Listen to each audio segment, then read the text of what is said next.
So let's look at what we're going to do today and cover today, and if you guys have time later on, you can finish that up. So we're going to start talking a little bit about expectations. So as we talk through these expectations, for those of you who've been in my classes before, we've done this before. If you've been in my class earlier today, we've done this as well today.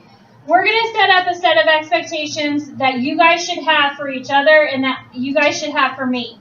So you need to hold me accountable for what you're learning, but I need to hold you accountable, and you need to hold each other maybe accountable for what you're learning as well. So we're going to talk about that, we're going to look at that, and we're going to come up with a list together. After we do that, we're going to have some whole group instruction, and I'm going to go over what we call active reading strategies. As we're going over these active reading strategies, it's something that I'm going to give you guys the information, and we're going to go over a part of it. And then as we go throughout the next couple of weeks or the next week, we are going to go over the other parts of it. So you're going to get a piece today, a piece tomorrow, and a piece next week. So don't worry about doing the whole thing. We're going to practice as well with the active reading strategies. Now later on, you're going to be tested on these active reading strategies. So it's something that you really need to pay close attention to. And then we're going to have a little bit of rotation. So you guys will be working with others at your table. And you guys will be going over a couple of ideas, a couple of concepts. Now, my second hour really messed it up. So I'm going to go over the steps. I want you to listen to me as I'm explaining it, and then you will save yourself some time and effort and energy. Any questions over what we're doing today? If you guys are as cooperative and as kind as I think that you can be, this should go fairly smoothly, and then we may even get done a little bit early today. So just work with me on this the best that you possibly can. So the first thing we'll talk about are expectations. So when you guys enter this environment, you should have some expectations. There should be some things that you want to do to be more successful and that you expect for me to help you be more successful. So that's what I want us to focus on. We're going to spend the first couple of minutes of class today focusing on what things bother you that other people do that hinder your learning. I also want you to focus on maybe the experiences that you've had in the past that weren't as great and hindered your learning. So I had a 4th grade teacher who I ended up teaching with later on. That's funny. She used to call me stupid all the time. And I hated her. I hated her. I still hate her. She always called me stupid. And it was because I'm dyslexic. So she was like, are you just stupid? Do you not know how to put those things together? It's pretty simple. She would fill in the blanks. Yes. Lots of things were allowed in the 80s. Did you tell your mom? I did, and my dad's, he's got a temper. So it wasn't pretty what happened at the school, but it still kept happening. There weren't a lot of options back then either. So she kept saying those things. That is something that I'm never going to downgrade you guys because of my experiences. But that's what I want us to focus on. What kind of things do people do that hinder your learning environment? So in order for you to be successful, what do you need to do as a student, and what do you expect to do as a student, and what things do you expect me to do? So, who has an idea? Yes, Heather. Ask for help when you need it. Okay, so do you guys expect to do that, or do you want me to do that? Okay, so you guys can ask for help when you need it. Now, what I want you guys to think about with this, and I want to caution you guys with this, if you see that somebody else that's next to you is struggling and you understand the concept, feel free to help that person as long as you're not maybe talking over me or talking when I'm trying to talk. We had a lot of that today. So other people talking over me. Doesn't really work. I'm loud. So make sure that you're not talking over other people. But if you can help someone, please feel free to help someone. But if you need help, look around, and if you see that somebody understands it, but they're engrossed in their work, and they're just writing, and they're really being productive, you probably don't want to interrupt them. So you should ask me the questions. You should ask me for help. So bottom line is I'm grading you. Your classmates aren't. So make sure that you're asking me anytime that you need help. Remember what I said yesterday. I haven't been in your shoes in a very long time, so I don't know what you don't know unless you tell me that. Okay? Good. What else? Okay. It would be very nice of you guys to have all of your materials. So, when you come in, try to have everything that you can. Now, let's say that some natural disaster occurs and things are lost. My kid's dad, his house was hit in the tornado and completely destroyed. So they lost everything. They had nothing left. So he was really starting from scratch. Now, bearing that you don't have a natural disaster, try to remember your materials, try to have those things. What happens when you don't have your materials? How does that hinder you being successful? Okay, you're not going to be able to take notes.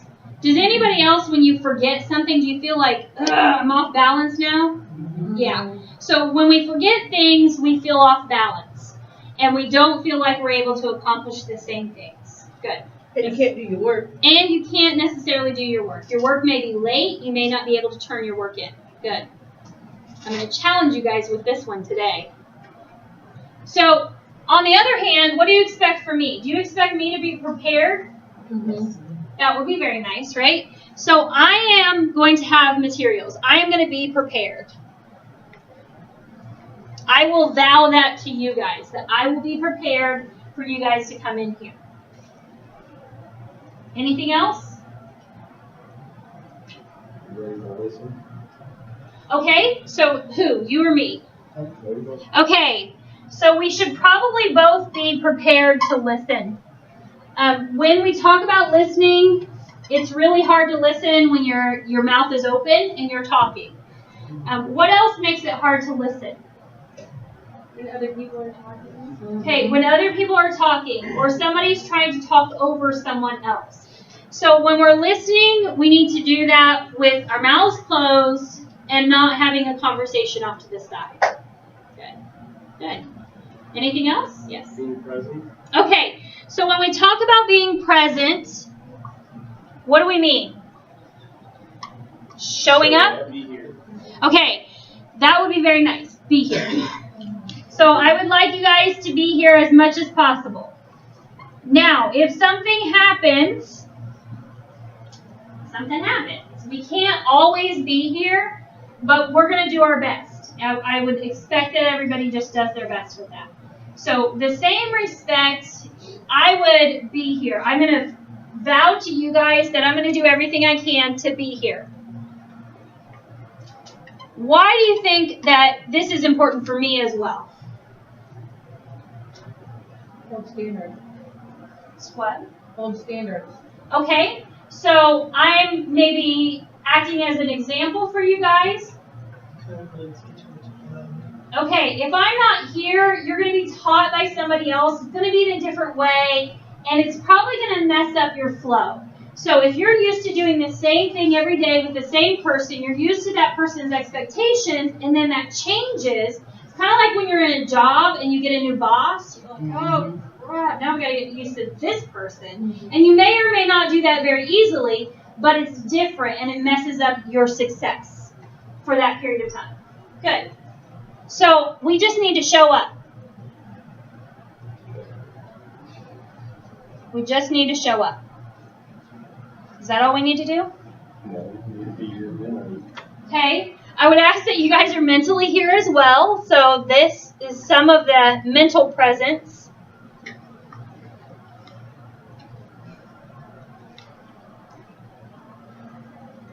So what if I just, it's 5 till 3. What if I just decided to stroll in now?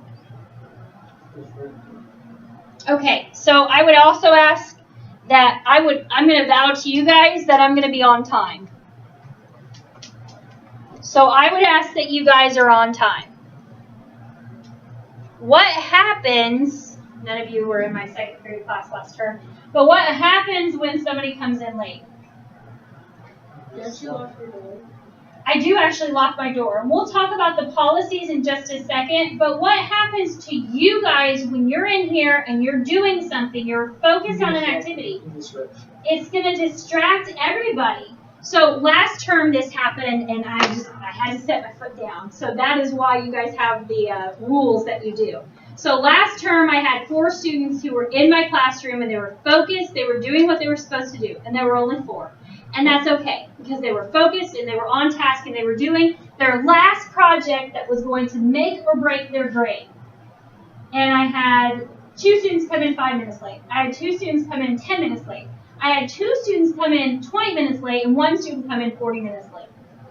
Every one of those people coming in, I had to go. And then they were coming in, some of them were strolling because they were just jerks like that. So they're strolling in. Some of them were asking me, hey, what's going on? I'm in the middle of class. What's going on with you? I don't really care. What's it about? So it was really disruptive to everybody else. Those 4 who were working really hard were completely jolted by all of these people trying to straggle in. So let's talk about the policy so we can remind each other of the policy. So the first time that you're late, and I'm scratching this week because this week is still kind of getting to know the patterns. So I'm not going to count you late this week. But what happens next week if you come in late the first time? I'm going to give you the note card. And what happens? Get the mom look. You're going to get the mom look. You know better than this. Well, what do you do with the card? You're going to put your name, the date, and your reason for being late, and you're going to put it in the box. Okay? I'm going to hopefully be able to rearrange the room soon, so we will have a little bit more room to move around. So the second time that you're late, what happens? Fill it out and you put it in there. Fill it out and you put it in there, and I'm going to say, hey, this is your second target. Just let me know. The third time, you get the card, you fill it out, and then what do I do? I'm going to send you to your coach. I'm going to say you need to set up a meeting with your coach before you're allowed to come back in the room. So you'll have to go into a contract with your coach, and I showed you guys just really quickly the contract yesterday. The contract is essentially saying, hey, you will not be missing classes and you'll not be late to classes. So what happens if you have something going on and you can't make it to this class? Make sure you let me and or your coach know. Your coaches are going to let me know, and I'm going to let your coaches know. Good. So let us know, and do your best to minimize that. So if you miss materials in class, you remember you can't make those up, but let's say that something happened and you want some extra help with it. What are your options? Fridays. Fridays are the best option for that. Remember, Friday from 9 to noon is a really good time for you to come in and you can get some one-on-one help. Now, I have a lot of students in here, so it's not always one-on-one. It's sometimes 1-on-2 and 3 and whatever. But I will do my best to help you guys with that. Good. So you need to be here. You need to be here on time. I will promise to be here and be here on time. Anything else?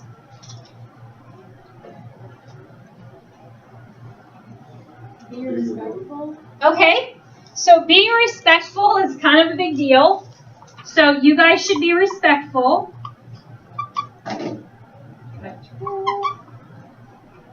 You guys should be respectful. Do you want me to be respectful? Mm-hmm. Okay. Good, because I like to be respectful. Even though I may give you that mom look, it's not me demeaning you. I'm not going to talk at you. I'm going to talk to you. What's the difference between talking at you and to you?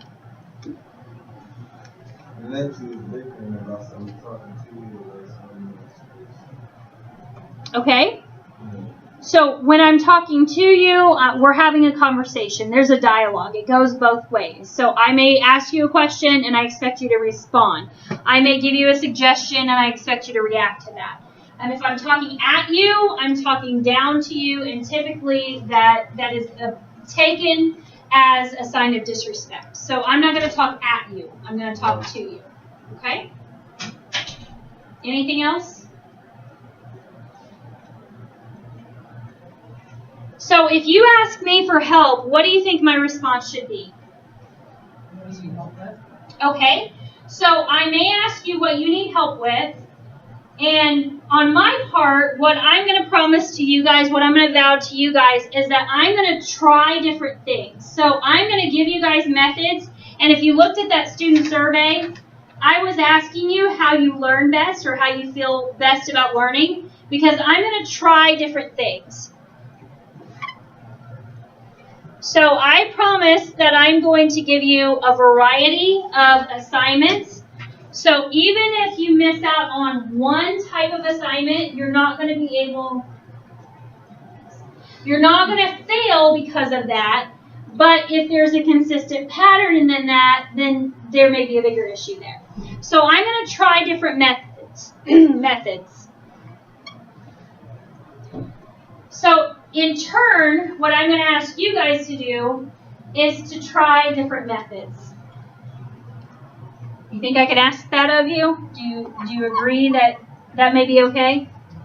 I strongly disagree. You strongly disagree. Okay. So let's talk about why it's beneficial for you guys to try different methods. So if I give you an assignment and you don't understand the assignment, and I say, well, have you tried this? And you say no. You have now blocked your learning. The method that I asked you to try may not work for you this time, but it may work later on. It may not work for that assignment, but it may work for another assignment. It may not work at all.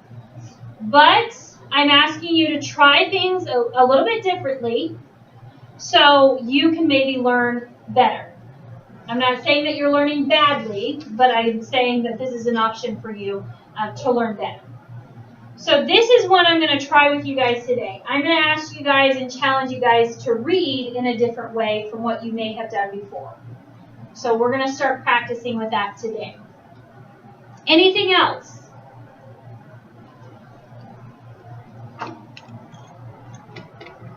Nothing else? Okay, hold on a minute. I got to call my husband.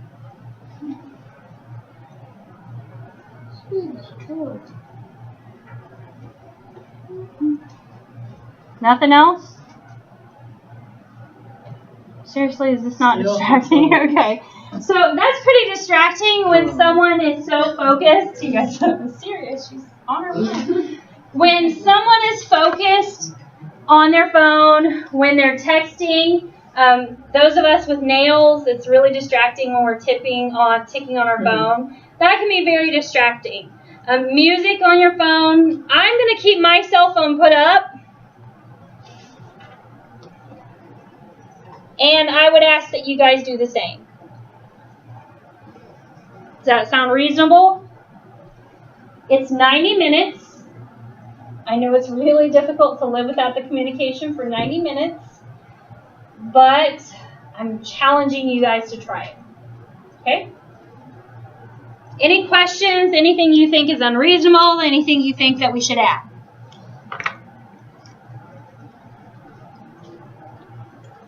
All right. So on the YouTube video, it will be on there. But goodness, don't watch the 1830 of the video. It's going to look like it's crazy. I'm also going to create a contract out of this. So when I create the contract, you guys will sign it and I will sign it, and that will be our contract for the class. How I'm going to help you be successful and how you are going to commit to being successful. All right, so what we're going to do now is talk a little bit about active reading. So when we talked about the different methods, this is something that I'm going to challenge you guys to try in order to be an active reader. So when we talk about the idea of being an active reader, what do you think I mean? What do you think it means to be an active reader? Read regularly. Okay, maybe to read regularly. Take notes. Take notes. And why would you read regularly and take notes? What's that going to do for you? It means you're actively doing something. Okay, so you're participating in the process. So I want you to start thinking of reading as a process. And it gives you a plan. It basically gives you a plan about what you need to do. It does help you think out some ideas and to understand some ideas a bit better. So I have this written down, so you do not have to write all of this information down. Take one, pass it down to the next person, please. We are just going to focus on the things that we do to be better readers, to understand material better, before we actually start reading. So we're going to talk about reading as an active process, something that we physically involve ourselves in. There's more coming around, so we'll pop them up there. So think of reading as an active process. It's something that you need to engage in. How many of you have ever read something and you have no idea what you just read? You just glossed over it and you don't really understand it. How many of you have read things that you don't like to read? So I can guarantee you that in your academic career, you are probably going to read a lot of things that you don't like and that you don't want to read. Were there enough? It's extra. Okay. Thank you. So we're going to talk about what you can do to stand the reading and to answer the questions that usually come at the end. So we're going to focus on the things that we do before we actually start reading. So before you actually start reading, the first thing that we typically do, so we pick up something that we're going to read, and what do we look at first?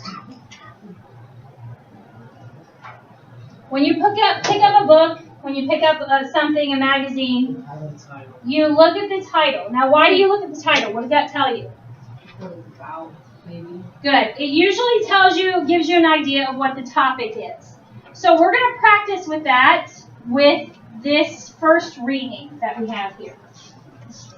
So we're just going to go through the first step here, which is looking at the title of this piece.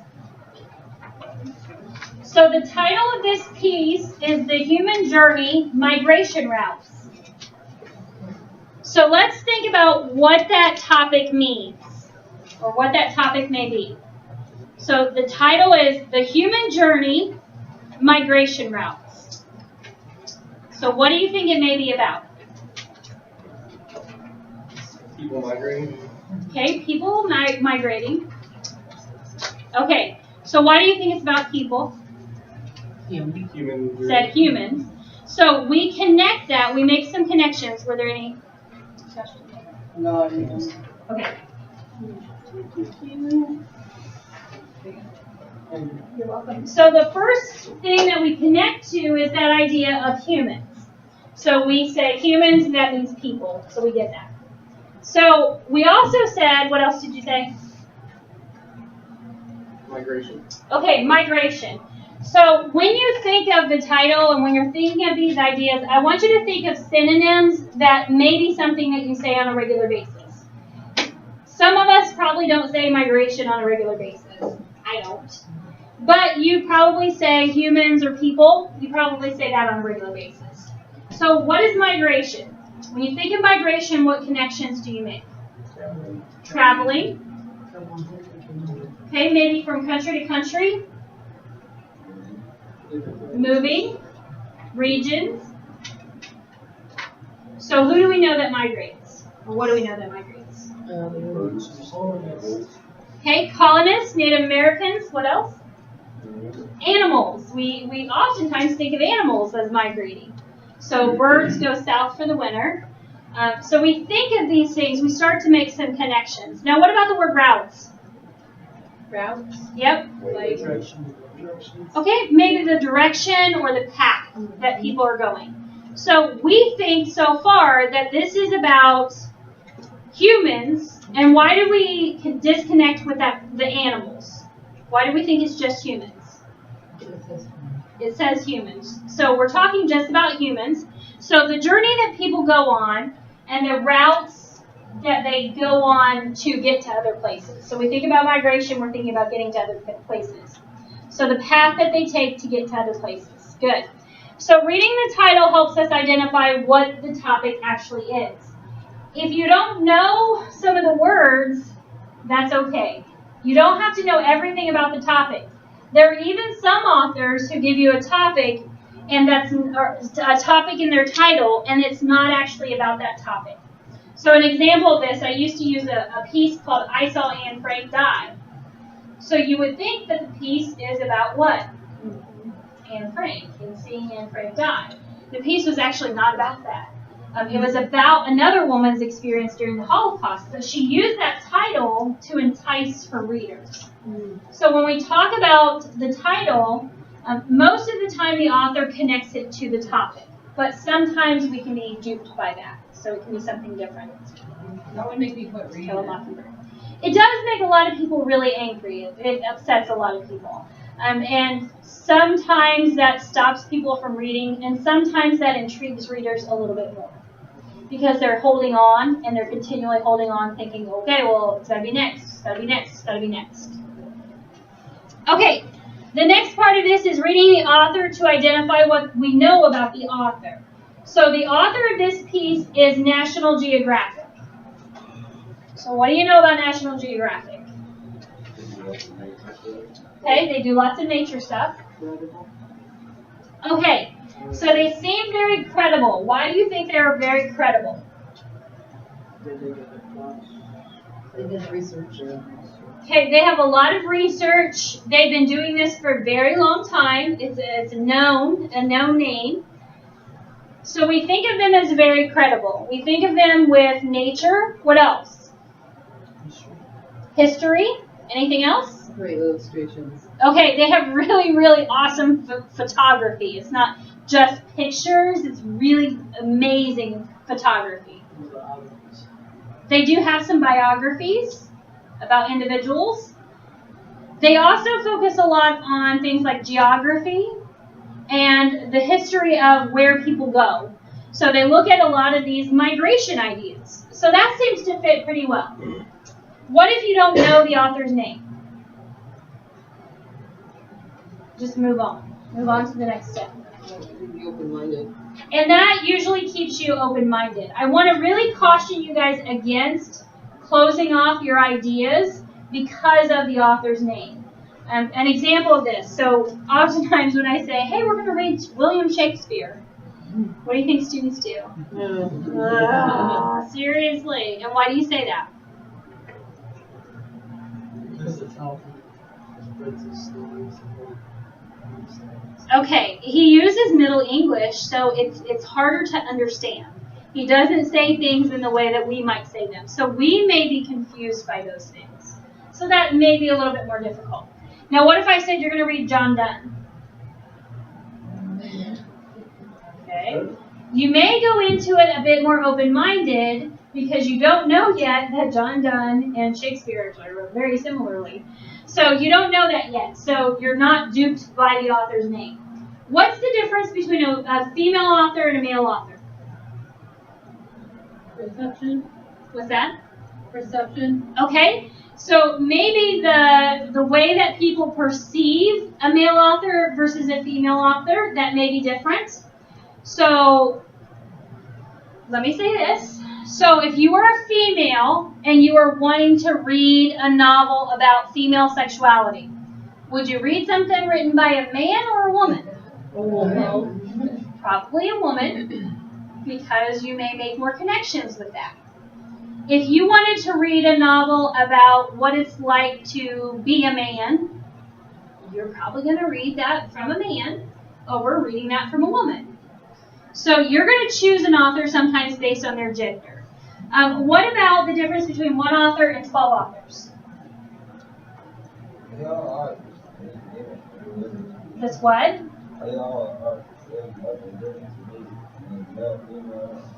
So there's no difference in one author and 12? What type of stories they wrote. Okay, so sometimes it's the type of writing that they have. What else? Some can put more emotion in it. Okay, if you have a large variety of people, then you're typically going to get information that is not as opinionated because you can't always mesh 12 people's opinions on an idea, on a concept. Okay, do you guys need to stand up for a minute?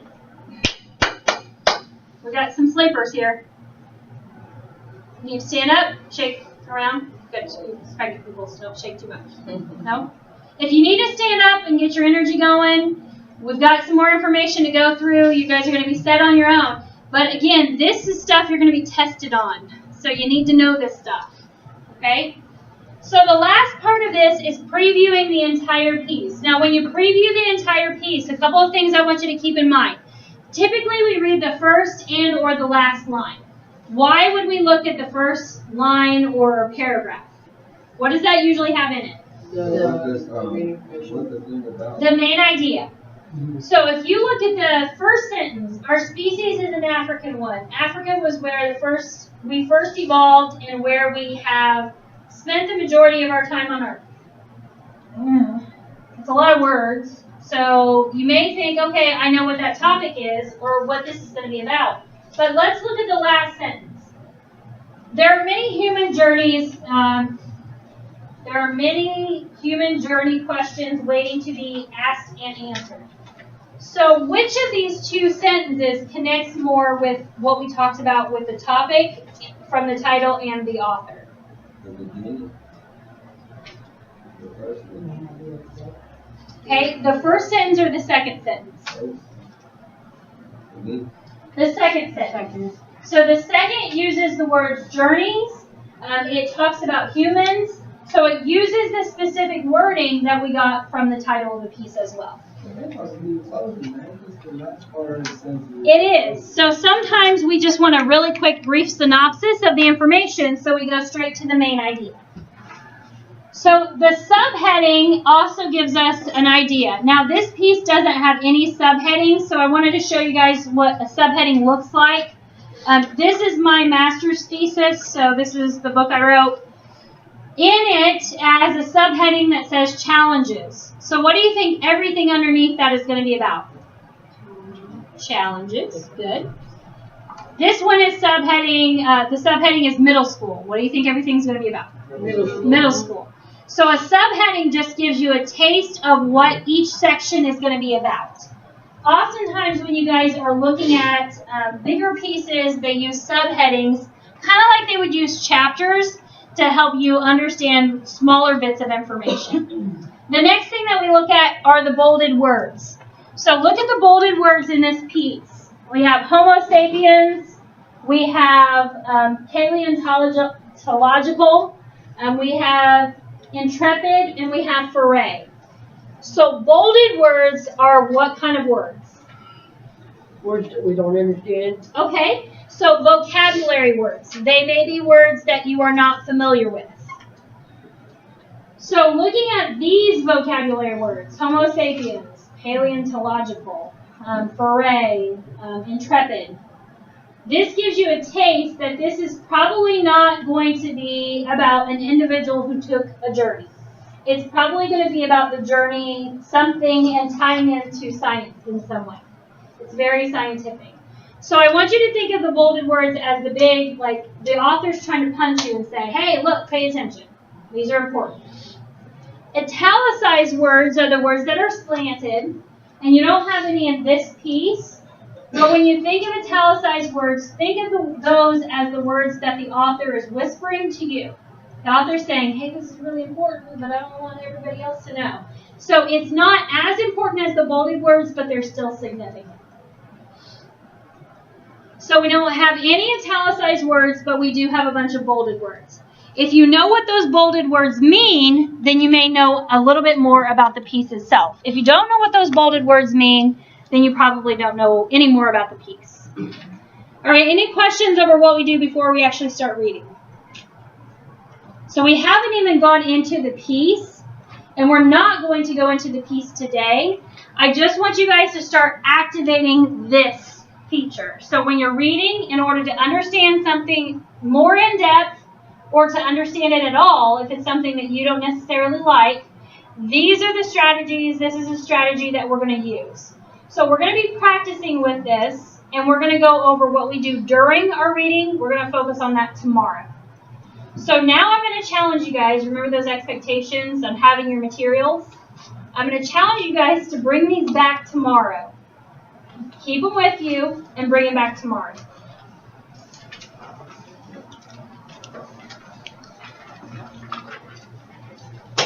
So what we're going to do now, at your tables, you guys are going to take on a task. So Joseph, I'm going to have you go to one of the tables so Alright. you can come up here, work wherever you want to. Okay? Okay.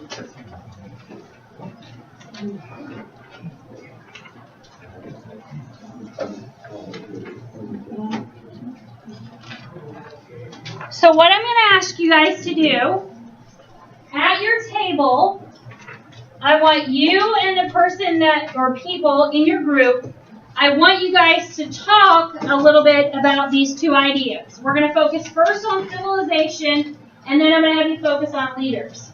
So this is two-sided. I want you to turn to the side that says civilization. What is civilization? Or what makes a successful civilization?